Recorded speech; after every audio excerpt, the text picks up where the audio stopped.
বুদ্ধদেব বাবু আমাকে হাত দিয়ে ডেকেছিলেন। বিধানসভায় প্রয়াত অধ্যক্ষ হাসিম আব্দুল হালিম মার্শালকে পাঠিয়ে বলেন, মুখ্যমন্ত্রী আপনার সঙ্গে কথা বলতে চান।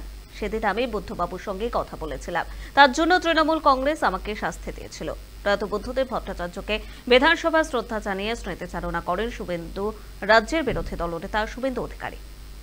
একটি সৎ পরিচ্ছন্ন ইমেজের রাজনীতিবিদ ছিলেন এবং ভারতবর্ষে যশস্বী প্রধানমন্ত্রী নরেন্দ্র মোদীজিও কালকে সোশ্যাল মিডিয়াতে তার শোক জ্ঞাপন করেছেন। শুধু পশ্চিমবঙ্গ নয়, গোটা ভারতবর্ষ জুড়েই এই মহান মানুষটির প্রতি শ্রদ্ধা জ্ঞাপন হচ্ছে এবং তিনি পশ্চিমবঙ্গের একজন রাজনীতিবিদ এবং সংসদীয় গণতন্ত্রের অন্যতম শরিক হিসেবে তার ভূমিকা রেখে গেছেন।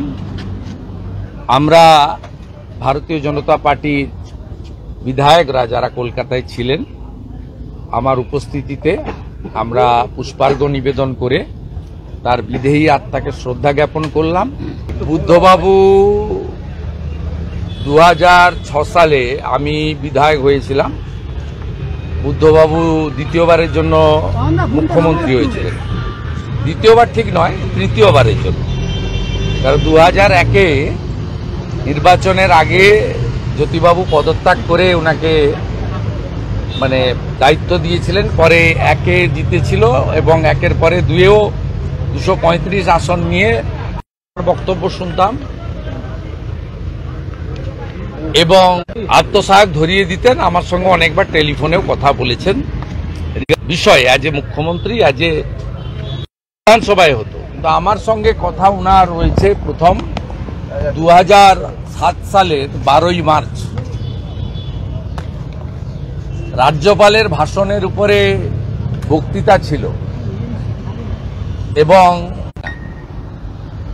আমার বক্তব্য শেষ হওয়ার পরে মাননীয় বুদ্ধদেব বাবু আমাকে হাত দিচ্ছে ডেকেছিলেন, হাত দিয়ে।